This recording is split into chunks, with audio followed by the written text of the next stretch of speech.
इसलिए उनको रक्षा करना सृष्टि की। अब राजा लोग ही रक्षा करते हैं ना प्रजा की। कोई बाहर से चोर ना आ जाए, बाहर से कोई उग्रवादी ना आ जाए, उनको क्षत्रियों को तैनात करते हैं। तो भगवान कहते हैं शूरवीरता, तेज धैर्य, प्रजा संचालन आदि की जो विशेष चतुरता है, जो गुण है, युद्ध में पीठ ना दिखाना, युद्ध करना, धर्म का विजेता बनना, ये क्षत्रियों के गुण है। तो तू तो क्षत्रिय है और धर्म का युद्ध करना है तूने, फिर क्यों नहीं खड़ा हो रहा? उठ खड़ा हो, धर्म विजेता बन। भगवान कहते हैं, आगे कहते हैं खेती करना, गायों की रक्षा करना, व्यापार करना, ये सब वैश्य के स्वाभाविक कर्म है। तथा चारों वर्णों की सेवा करना। इन चारों को जो सारे अगर काम करने लग जाएं तो फिर वो जो पदवियां खत्म हो जाएंगी। मैंने उस दिन भी बताया था पहले भी, अगर भगवान ने सबको शक्ति दी हो कि कमाने की, तो फिर उसकी कीमत कौन जानेगा? कीमत पता ही नहीं चलेगा। अगर उसको 100 बोरी अनाज कमाने की शक्ति दी है, उसकी उठाने की शक्ति भगवान ने छीन ली है। एक बोरी उठा नहीं सकता, और मजदूर में इतनी शक्ति भर दी है कि सारा दिन बेचारे पीठ में बोरियां मंडियों में देखो ढोते हैं, क्योंकि भगवान ने कुछ सत्ता अपने पास रखी है सबका पेट भरने के लिए। क्यों? कि वो कमा तो लेगा बोरियां, अगर बेचारा कोई मजदूर उठा के रात को 100 रुपये लेके अपने बच्चों का पेट पाल लेगा, वैसे तो कोई उसको देगा नहीं। मेहनत की कमाई तो कोई दे ही देगा ना। मेहनत करके बाबा नानक क्या कहते हैं, 10 9 की किरत कमाई, है ना। बाबा नानक के पास जब एक घर रोटी खाने गए तो मर्दाने को बोलते चल उठ यहाँ से, रोटी को निचोड़ा उसमें से खून, बोलते ये नहीं खाना, खड़े हो जाओ। तो बोलते क्यों? परोठे थे देसी घी के। और बाला मर्दाना बोले नहीं नहीं, ये तो स्वाद से आपके साथ घूमते घूमते इतना भूखे रह जाते हैं, स्वाद का भोजन बना हुआ है। बाबा जी कहते नहीं, इस कमाई में धर्म नहीं है। तो फिर बोलते हैं चलो तुम खा लो। तो बाबा नानक ने सुक्का फुल्का खाया दाल के साथ, उबली के साथ। तो भगवान कहते हैं कि जो अपने 10 नाखूनों की कमाई करके खाता है शाम को, उसको नींद भी अच्छी आती है और थकावट भी नहीं होती। उसके सारे दिन की जो मेहनत का परिश्रम है वो मैं उतार देता हूँ। खेती करना, ये सब वरन जो है भगवान ने बताए हैं चारों। आगे कहते हैं अपने अपने कर्म सवे सवे कर्मण्य वीरता संसिदिदम लभते नरा। अपने अपने कर्म को श्रद्धा पूर्वक कर्तव्य समझकर मन से दिल से जो करता है वो परमात्मा को प्राप्त होता है। जो कर्म सौंपा है भगवान ने, जिस जो ड्यूटी लगाई है, मैंने पहले बताया ना, अगर प्याऊ लगाया, किसी को खड़ा किया चल पानी पिलाता जा, तो वो अगर थोड़ा उसमें अपना भाव बना ले कि मेरे को सेवा का भाव मिला, मैं सबको पानी पिला रहा हूँ, तो वो थोड़ा और अच्छा हो जाएगा। नहीं तो अगर ड्यूटी समझ के पूरी करेगा तब भी चलो कुछ कर्म तो कर रहा है ना। तो भगवान कहते हैं जो मैंने कर्म सौंपे हैं वो मैं उनमें खुश होता हूँ जो अपने अपने कर्म को प्रीति पूर्वक और कर्तव्य पूर्वक करता है। अपने वरण के सिवाय जिसने जो जो कर्म स्वीकार किए हैं, क्योंकि जैसा हमारे कर्म पीछे करके हैं वैसा ही तो मिलेगा हमारे को कर्म, है ना। अगर हमने पेड़ तो टिक करके बोए, आम कहाँ से खाएंगे? तो कहते हैं ना, जो फल पीछे बोए थे हमने वही फल अब खा रहे हैं, है ना, वही खा रहे हैं ना। तो भगवान कहते हैं जो अपना कर्म अभी भी मानव देह में आकर सही करता है, श्रद्धा पूर्वक करता है, भाव पूर्वक करता है, अपने कर्मों को बदल लेता है। जो आज रंक है कल राजा बन सकता है, जो राजा है वो रंक बन सकता है। अगर उसके कर्म अच्छे नहीं होंगे तो रंक राजा बनाने में कहता कोई देर नहीं, मैं नहीं बनाता, तुम खुद बनते हो। राजा से रंक, रंक से राजा, मेरा कोई हाथ नहीं है, मैं निर्लेप खड़ा हूँ, तुम्हारे को दे रहा हूँ, है ना। तो वास्तव में कर्म की प्रधानता भगवान ने बताई है कि कर्म तो करना पड़ेगा, छोड़ना नहीं है, करना पड़ेगा। रोटी बनानी पड़ेगी, खानी पड़ेगी, कर्म करना पड़ेगा, लेकिन उसको बनाने के लिए तरीका अलग और सोच और बुद्धि अलग करनी पड़ेगी। तो कर्म में वरण की मुख्यतः है, भाव में देवी। जैसा भाव होगा, अगर हमारा कर्म शुद्ध होगा तो दैवी संपत्ति आएगी। अगर हम वो कर्म ईश्वर के अर्पण करेंगे, ईश्वर की सत्ता को मानकर जो कर्म करेंगे वो दैवी संपत्ति होगी। पीछे भगवान ने बताया ना, दैवी संपत्ति आसुरी संपत्ति।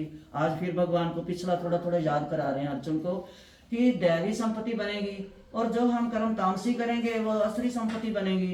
इसमें मेरा तो कुछ नहीं जाएगा, तुम्हारा है।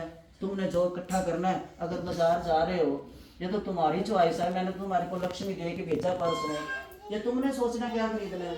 तो भगवान कहते हैं तुम आसुरी संपत्ति खरीदो चाहे देवी संपत्ति खरीदो।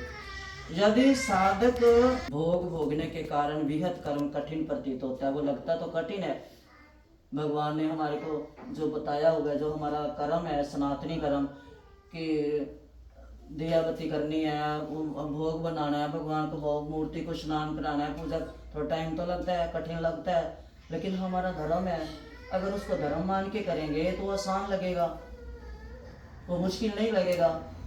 नहीं तो बोलेगा फलाना है ना, वो कौन सा धर्म पूजा, वो भगवान थोड़ी हमारी धूप बत्ती देखता है, अपने मन से हम भाव बना लेंगे छोड़ देंगे, तो वो कर्म जो है वो भगवान कहते हैं वो कर्म नास्तिक दैवी संपत्ति इकट्ठी करता है। तो भगवान कहते हैं कर्ता की नियत पर निर्भर है, ये जैसी उसकी नियत होगी कर्म वैसा ही होगा उसके हाथ से। अगर कर्ता की नियत है आज खीर बनानी है तो मजाल है कि कड़ी बन जाए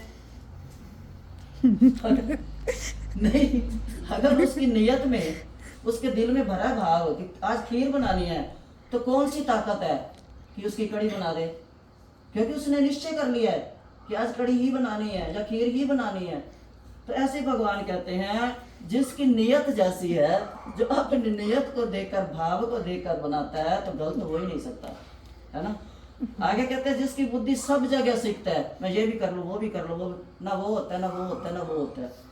जैसे मान लो पानी, कोई पहले नलके के लिए क्या होता था, बोरिंग होती थी ना, एक ने 10 फुट यहाँ से खोद लिया, थक गया बैठ गया, बोलता चल यहाँ तो देर से निकलेगा, 10 फुट वहाँ से खोद लिया, 10 फुट वहाँ से खोद लिया, 5 जगह कोई 50 फुट खोद गया, 100 फुट पे पानी है। फिर कोई आया उसने बोला कि ये पागल, यहाँ तो इधर कर, इधर पानी नजदीक है। अब 100 फुट पे पानी आ गया, अब जो 50 फुट मेहनत करी वो बेकार गई, तो जो बता के गया था उसके हिसाब से कर लेता, यहाँ पानी है 100 फुट पे, तो मेहनत सही हो जाए, 100 फुट वो भी करना पड़ा और 50 फुट बेकार हो गए। ऐसे भगवान कहते हैं जो शास्त्रों ने, जो गुरु बताकर जाते हैं, उनके अगर हम उनकी करनी पर चलते हैं, उनकी बातों को मान लेते हैं, उनके वचनों को सिरो धारण करते हैं, चलते हैं, तो हम सही रास्ते पे चलते हैं, समय भी बचता है, परिश्रम भी बढ़ता है, थकान भी नहीं होती और काम भी आसान से हो जाता है, जल्दी हो जाता है और पानी भी मीठा निकलेगा, क्योंकि वो गुरु बता के गए हैं यहाँ 100 फुट पे पानी है। गुरु बता के गए ना, गुरुवाणी पढ़ो आपका दिन अच्छा निकलेगा, बैटरी चार्ज होगी, फोन की बैटरी लगती है ना, तो ये चार्जिंग है, ये फोन का चार्जिंग है, आके मन का फोन चार्जर करो, पढ़ा करो सुबह शाम आके, बैटरी चार्ज होगी, है ना। जब बैटरी चार्ज होगी शरीर का तो शरीर दम दम भागेगा है ना। तो ये गुरु जो ये प्लग छोड़ के गए ना, इसको अपने मन का बैटरी फोन चार्जर, ठीक है। भगवान स्तर में कल भी यही बोलना था ना भगवान ने कि सर्व कर्मणा तम भयचर सिद्धिदम विदंती, कि अपने कर्म को अच्छा करो, सिद्ध सोच कर विचार कर, ज्ञान रूपी चक्कू, विवेक रूपी चक्कू के साथ, कि कोई टहनी जा तो नहीं रही, कोई जा रहा उसकी आंख में नहीं लग रही, देख कर हमारे कर्म करने से किसी को कष्ट तो नहीं हो रहा, किसी को दुख तो नहीं हो रहा, किसी के मन को क्लेश तो नहीं हो रहा, वो कर्म सात्विक है। अगर हम अपने आप को देख के दुर्योधन की तरह कि मैं पांडवों को कुछ नहीं देना, तो फिर युद्ध देखता है, अपने अंदर भाव रखता है, तो वो मन कभी मैला हो ही नहीं सकता। प्रभु कहते हैं वो मन में मैल आ ही नहीं सकती। कई जमीन जो रोज बर्तन साफ करते रहेंगे, नहाने वाली बाल्टी भी रोज धोते रहेंगे, तो उसमें कई जमेगी कैसे, बाल्टी साफ रहेगी। अगर हम महीना उसको नहीं धोएंगे तो उसमें हरी हरी काई जमेगी। भगवान कहते जब हम अपना कर्म रोज का शुद्ध सात्विक भाव से, श्रद्धा से, प्रभु के बताए हुए नियमों से, शास्त्रों की बताई हुई विधि से करेंगे, तो काई विषय रूपी काई मैल जमेगी नहीं।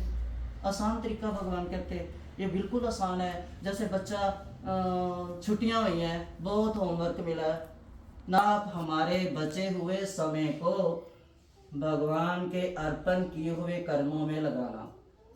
यही हमारी मांग है और यही हमारी मान्यता आपकी है। आपने क्या देना है, क्योंकि आप सत्ता आपके हाथ में है। मांगना हमारा है, फर्ज है, देना आपकी सत्ता है। क्या दोगे वो आपको पता है, ठीक है। कितना दोगे, क्या दोगे, कब दोगे, ये आपको पता है। तो भगवान कहते हैं कि उस पराभक्ति से मुझे, मैं जितना हूँ और जो हूँ इसको तत्व, इसका तत्व जान लेता है, फिर मुझे तत्व से जानकर तत्काल मुझ में प्रविष्ट हो जाता है। जो ये जान लेगा सब कुछ भगवान का है। वो बच्चा 1 मिनट में जान गया, अभी भगवान देख रहा है, चोर बनने से बच गया। अगर हम जान लेंगे सारी सत्ता भगवान की है, भगवान राजा हैं, ये प्रजा है, हम भी उसमें प्रजा में हैं, तो फिर कोई वो दुख क्लेश मन को आएगा नहीं और हम निर्गुण बनेंगे, है ना। तो भगवान कहते हैं कि जो भक्त्या माम भी जानाती, इतना बोल रहा हूं तू सुन भी रहा है कि नहीं। अगर तो तू जानबूझकर नहीं सुन रहा तो कोई दोष है। अगर तू वैसे तेरी समझ में नहीं आ रहा तो मेरे को बता, मैं तेरे को दोबारा समझाऊं, उसमें दोष नहीं है। तो भगवान कहते हैं अगर तू ध्यान से नहीं सुनेगा तो तेरा पतन होगा। भगवान कहते हैं अर्जुन, अगर तू मेरी बात नहीं, अभी भी नहीं सुनेगा, इतना माथापाची करने के बाद, तब तेरा पतन होगा ही होगा। और जो साधक का काम केवल संसार के विमुख होकर भगवान के सम्मुख होना है, कि पीठ जैसे कबीरा जलाहा था ना, ताना बाना बुनता था, तो उसकी शादी हुई, उसको चिंता हुई पत्नी कैसी मिलेगी, बहुत चिंता कि पता नहीं अब मेरी पाठ पूजा बढ़ेगी। लेकिन पत्नी आई, उसका नाम था लोई, उससे भी आगे पहुंची हुई। तो वो बोलती थी कि ना हम किसी के, ना हमारा कोई। तो कबीर खुश हुआ कि ये मेरी साथ देगी भक्ति में। और कहते कबीर के घर 20-20 दिन रोटी नहीं बनती थी, कुछ नहीं बोलती थी। आगे लड़का हुआ, अब फिर बोले चिंता होगी, अब ये पता नहीं कैसा होगा, पूत होगा कि कपूत होगा कि सपूत होगा। एक फर्क है, पुत्र लड़का, पुत्र और सपुत्र लड़का, इनमें फर्क है, बेटा इनमें भी फर्क है, चारों शब्दों में फर्क है। पुत्र होता है जो पिता कहे तो मान ले, वो पुत्र।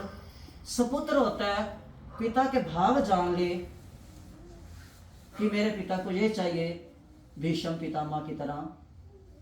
आज्ञाकारी पुत्र वो है जो भाव जान ले, और सपुत्र वो है, और पुत्र है जो बाप कहे तो कहना मान ले। चलो कहा तो मान लिया, वो पुत्र है। बेटा वो है जो बाप के आने से पहले सारी व्यवस्था, बाप को क्या चाहिए, और लड़का लड़के लेने वाला, ये मेरा हक है, मेरे को दे। फर्क हुआ ना, पुत्र सपुत्र कबूतर लड़का बेटा, सब में फर्क है। बहुत व्याख्या है इसकी, अब मेरे को इतना ज्ञान नहीं है, पर बहुत व्याख्या है। तो भगवान कहते हैं कि मेरे में चित्त हो, मेरे में चित्त लगा, अगर नहीं लगाएगा तेरा पतन होगा। अगर मेरी बात नहीं मानेगा, इस टाइम मैं तेरे को बाप के रूप में, गुरु के रूप में समझा रहा हूँ। तो अगर तू मेरी बात मान लेता है, अगर तेरे में कोई कमी रह भी जाएगी युद्ध करते, तो मैं तेरी बात डोर संभाल लूंगा। फिर कहते हैं अहंकार का आश्रय लेकर तू जैसा मान रहा है कि मैं युद्ध नहीं करूंगा, ये मैं तेरे अंदर जो है इसको निकाल। मैं रहित हो, क्षत्रिय धर्म तेरा धर्म है, तू क्षत्रिय है। तो क्षत्रियों को पैदा ही मैंने इसलिए किया है क्योंकि वो ताकतवर होते हैं, तेरे में ताकत भी है, गुण भी है। तो तू उठा गंडी और कर युद्ध। अगर तू अहंकार लेकर करेगा मैं युद्ध नहीं करूंगा, ये तेरा निश्चय मिथ्या झूठ है। क्यों? कि तू क्षत्रिय है, थोड़ी देर बाद तेरा मन उछलेगा, मैं मारूंगा, ये झूठ है। तू कहेगा कि मैं युद्ध नहीं करूंगा। तो भगवान कहते हैं तेरी क्षत्रिय जो वृत्ति है, क्षत्रिय है, पर कितनी तुझे युद्ध में लगा देगी। युद्ध तो तेरे को करना पड़ेगा क्योंकि तू क्षत्रिय है, तेरी भुजा उठेगी, धनुष उठाएगी। अगर मेरे कहने पे कर लेगा, जो मारेगा, जो तेरे मन में संशय है, ये मेरे मामे, ये चाचे, ये गुरु, ये भाई, ये दादा, ये शन से निकल जाएगा और इनको मारने का पाप नहीं लगने दूंगा। तेरे को मोक्ष दूंगा, परम गति दूंगा और तेरा साथ भी दूंगा। तो भगवान कहते हैं अगर तुम मेरी मान कर करेगा, पतन नहीं होने दूंगा। ये जो सुनी भी है कि नहीं तूने मेरी बात सुनी है, तो फिर उसका असर क्या हुआ तेरे ऊपर? बता तो सही मेरे को। अब तू क्या करेगा? युद्ध करेगा कि नहीं करेगा? तो भगवान कहते हैं कि तेरा भाव क्या बना है, बता मेरे को पहले। युद्ध करने का कि नहीं करने का, क्या बना है तेरा भाव? जैसा भाव होगा वैसा ही तो कर्म करेगा। यदि मेरा आश्रय लेकर, अहंकार को छोड़कर मेरे निमित्त कर्म करेगा तो मैं तेरा पतन नहीं होने दूंगा और जो करना तेरे को पड़ेगा, ये छात्रवृत्ति जो है तेरे युद्ध में लगा देगी। हे कुंती नंदन, अपने सब भावजन्य कर्म से बंधा हुआ तू मोह के कारण जिस युद्ध को करना नहीं चाहता, ये मोह सता रहा है मेरा चाचा, मेरा मामा, ये मोह है तेरे को। इस मोह के कारण अगर युद्ध नहीं करना चाहता, उसको भी तू क्षत्रिय प्रकृति के परवश होकर करेगा, आखिर में तेरे को करना पड़ेगा। भगवान कहते हैं कि चाहे कर्तव्य मात्र समझकर युद्ध कर, चाहे मेरी आज्ञा समझकर युद्ध कर, युद्ध तो तेरे को करना पड़ेगा। निश्चित हो चुका है, सेनाएं खड़ी हैं, बिगुल बज चुके हैं, शंख सबके बज चुके हैं, युद्ध के तैयारी हो चुकी है, युद्ध तो तेरे को करना पड़ेगा। अगर मेरी आज्ञा मानकर करता है, जैसे गुरु कहते हैं अगर मेरी आज्ञा मानकर चलोगे मैं तुम्हारे को भव सिंधु से निकाल लूंगा, ऐसे भगवान कहते हैं अगर तू मेरी आज्ञा मानकर युद्ध करता है तो ये युद्ध कल्याणकारी होगा, ये युद्ध धर्म युद्ध कहलाएगा और तू धर्म का विजेता बनेगा। और अगर तू प्रकृति के परवश होकर अशुद्ध प्रकृति वाला मनुष्य प्रकृति धारण करके क्षत्रिय बन के युद्ध करेगा तो ये उसके विरुद्ध होगा। हे अर्जुन, संपूर्ण ईश्वर संपूर्ण प्राणियों के हृदय में रहता है। मैं तेरे हृदय में भी बैठा हूँ, मैं ही तेरे को प्रेरणा दे रहा हूँ और अपनी माया से शरीर रूपी यंत्र पर आरूढ़ हुए संपूर्ण प्राणियों को उनके स्वभाव के अनुसार भ्रमण कराता रहता हूँ। हृदय में हम कोठी बनाते हैं, एक कमरा रखते हैं भगवान के लिए। अगर छोटा सा भी घर है, चाहे छोटी सी खिड़की में बनाए, मंदिर भगवान का जरूर बनाएगा। तो भगवान कहते हैं जो मैंने तुम्हारा ये कोठी बना के भेजा है ना, उसमें मैंने भी अपना कमरा रखा है हृदय, उसमें बैठा रहता हूँ और तुम्हारे को चलाता रहता हूँ। तुम कभी खिड़की खोलने के मेरे को कहते नहीं, कुंडा खड़काते नहीं और मैं खिड़की खोलता नहीं हूँ। जिस दिन तुम खिड़की कुंडा खड़का दोगे मैं खोल दूंगा और तुम्हारे को दर्शन दे दूंगा, तुम्हारे को अच्छे रास्ते पर चला दूंगा। अर्जुन, अब भी तू अपने ये कुंडी खड़का, खोल मेरे अपना हृदय और मैं बैठा हूं अंदर, तेरे से हानि नहीं होने दूंगा। कि मैं सब प्राणियों में हूँ, ये माया से शरीर रूपी यंत्र पर आरूढ़ मैं हूँ, मैं चला रहा हूँ, मैं ही भ्रमण कराता हूँ और मैं ही उनको सुलाता हूँ, खिलाता हूँ, पिलाता हूँ, सब कुछ मैं करता हूँ। जो ईश्वर सबका शासक, न्यायक, पालक है, संचालक है, वही बनाता है, वही चलाता है, वही सब कुछ करता है ना। तो कहते हैं ना जैसे डॉक्टर है भगवान के, अब डॉक्टर है किसी की जो किडनियां निकाल कर बेचते हैं वो पाप है। कहते हैं ना उसने अंग निकाल लिया, पीछे किसी ने उसकी हड्डियां वो जो मांगने वाले बना दिया, पढ़ते हैं, सुनते हैं, मुझे सुनते हैं, तो वो पाप है तो डॉक्टर, लेकिन वो पाप है। अगर वो ही डॉक्टर, वो ही चक्कू, वो ही छुरी, वो ही यंत्र है, वही सब कुछ है, किसी मरीज का अंग काट के फेंकता है उसको बचाने के लिए, पाप नहीं है, वो पाप नहीं लगेगा डॉक्टर को। उल्टा वो मरीज भी दुआएं देगा, भगवान भी उसके हाथ में हुनर और ज्यादा पैदा करेगा। डॉक्टर वही है जो अपने लालच के लिए किसी के अंग को काटता है तो वो अधर्म है। जो उसकी रक्षा के लिए चक्कू वही है, काटना पीटना भी वही है, दर्द भी वही है, तो लेकिन वो धर्म। इसलिए भगवान कहते हैं कि अर्जुन, जो ईश्वर को मानकर अपना क्षत्रिय धर्म कर और मैं मेरे को त्याग, ये जो तूने मैं मेरा मान रखा है, ये त्याग, इस रेलगाड़ी पर तू चढ़ के बैठा हुआ है, उतर, मैं मेरी की रेलगाड़ी से उतर। और परवशता से जब रेलगाड़ी पर बैठे होते हैं, टिकट ले ली, अब जहाँ खड़ी होगी वहीं तो उतरेंगे ना, एकदम चला।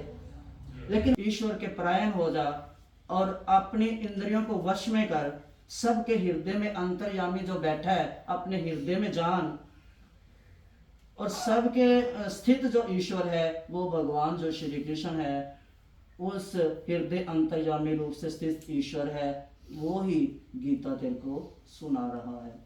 ये गीत जो है वो ही गा रहा है, वो ही सुना रहा है। संवाद, संवाद प्रश्न उत्तर, वही गीत बन गया।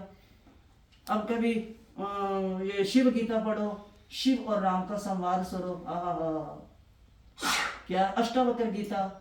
मैं कहती हूँ गीता, गीता क्या है? गीत ही तो है ना। उनके दोनों के भावों के प्रश्नों के उत्तर हैं। तो भगवान कहते हैं जैसा चाहता है तू वैसा कर, अब मैं तेरे को कुछ नहीं कहूंगा। जो था वो मैंने कह दिया, अब मानना तेरा धर्म है और युद्ध करना तेरा कर्म है। कर ना कर मेरे को कोई पता नहीं, लेकिन मैं तेरे को फिर भी एक बार कहता हूँ, सर्वगुहतम भूये शृणु में परमम वचा, कि सबसे अत्यंत गोपनीय सर्वोत्कृष्ट वचन तू फिर से मुझसे सुन, कि मैं फिर भी तेरा हितैषी हूँ। तेरे हित के लिए फिर एक दो शब्द बोल रहा हूँ कि तू क्यों, कि तू मेरा अत्यंत प्रिय मित्र है। फिर भी नहीं कहा तो शिष्य है मेरा, कहते तू मेरा मित्र है, इसलिए मेरे को तेरे ऊपर दया आ रही है। मैं तेरे हित की बात तुझे एक और कह देता हूँ। आगे क्या कहते हैं भगवान? मन मना मद भव मद भक्तो मदाजी माम नमस्कुरु। ये पीछे भी आया था, मन मना मद भक्ता, है ना। माँ में वेश्यसी सत्यम तय प्रतिजाने प्रियो किसमें, कि तू मेरा भक्त हो जा, मुझ में मन लगा, मुझे पूजने वाला बन, मुझको नमस्कार कर, ऐसा करने से तू मुझे प्राप्त हो जाएगा। कहते बस एक लास्ट बार मैं तेरे को फिर कह देता हूँ, क्योंकि तू मेरा प्रिय सखा है, निर्मल मन वाला है, तेरा मन निर्मल है, बस तू डर रहा है, संशय कर रहा है कि मेरे को पाप लगेगा, तेरे को पाप से मुक्त करूंगा, तेरा पतन नहीं होने दूंगा। डर मत, संशय निकाल। इसलिए मैं तेरे को बार बार ये कह रहा हूँ कि तू मुझे प्राप्त होगा। ये मैं सत्य प्रतिज्ञा करता हूँ तेरे सामने कि मैं तेरे को पाप नहीं लगने दूंगा। तू मेरा अत्यंत प्रिय शिष्य है, अत्यंत सखा है, कि मेरे मन में तू बस चुका है। तेरा मन इतना निर्मल हो चुका है। अगर तेरा मन निर्मल ना होता तो कहता कृष्ण जल्दी कर, जल्दी करो युद्ध, हमारा हिस्सा है, हमारा राज हमारे को मिले। सब कुछ छीनने के बाद भी तेरे अंदर लेश मात्र नहीं है।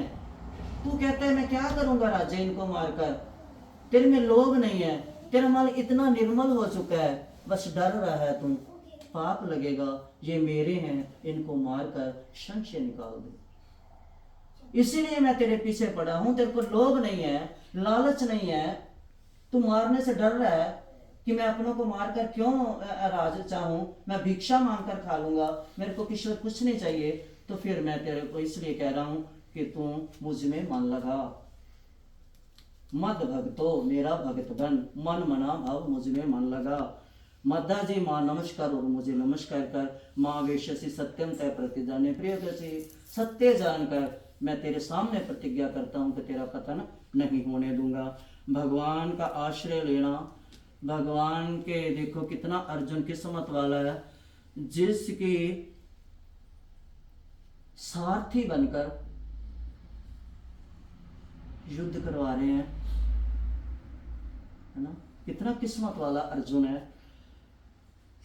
भाग जाता, मैं नहीं करूंगा जो, भगवान भी कहते जा भाग, मेरे से नहीं माथा पे चलते, नहीं करना ना कर जा, तो गीता ना बनती। और इतने प्रश्न, कितने गूढ़ प्रश्न, तो भगवान भी कहते हैं मैंने तेरे को गुहतम ज्ञान दे दिया जो आज तक मैंने किसी को नहीं दिया था।